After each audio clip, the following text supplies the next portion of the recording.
I've told the story many times of how I got the job with the Danbury Trashers. It's a story that is well publicized on the internet. It's on multiple podcasts. You can go out and find that if you're interested in the Trashers. I've got the Trasher shirt on today, so let's go Trashers. However, today I'm going to talk about the gig I got after Danbury, which was in the American Hockey League and the Bridgeport Sound Tigers. Why am I telling you this story? Well, Rick Schultz, who runs Sportscasters Club on social media, go out and find it. Great source for young sportscasters. He told a story a couple of days ago about going out and getting reps. If you want to become a better sportscaster, get reps any way you can. One way to do that is to sit in front of your TV, put a game on, and start calling it, or go into the stands and sit in a stadium with your iPhone or your Android phone and record games into the phone, go back and listen to your work. And that is fantastic advice. Well, for me, when I got the Bridgeport Sound Tigers job, I had to do something very similar. While I was able to get my foot in the door thanks to a connection with Steve Sterling, who was the Islanders coach at the time, Howard Safan, the team president, wasn't going to just accept my demo. He wanted me to take a 2-year-old tape of a Bridgeport Sound Tigers game in a dead building on a Wednesday night and call a full period of action. A 2-year-old game off of VCR. This is before remote sportscasting was a thing.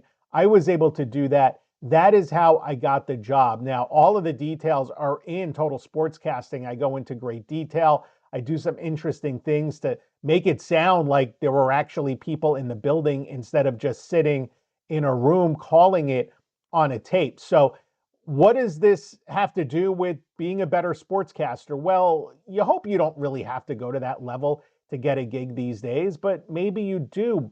However, when you are going to work a game off a TV, and I've seen examples of this. In fact, I see some current examples of it around the internet with some sportscasters kind of posting their Twitch videos, calling stuff, and it's them sitting in a room, and it doesn't sound great. However, here was my trick, and this is a fun one. At the time, I had a PlayStation 2.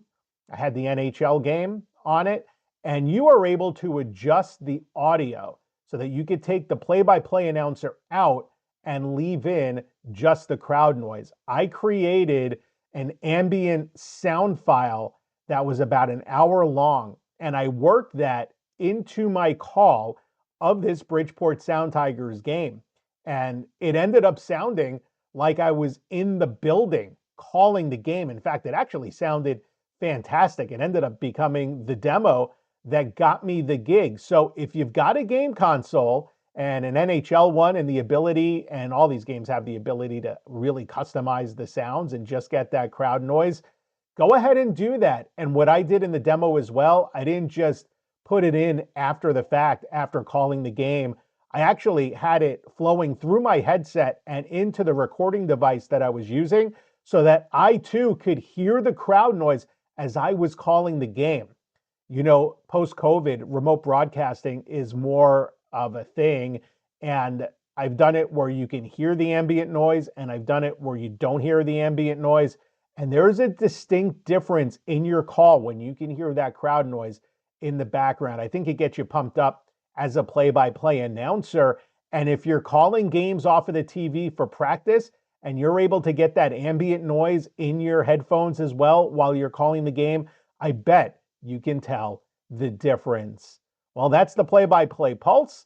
I'm Phil Jubileo. For more stories like this, don't forget to like, follow, and share.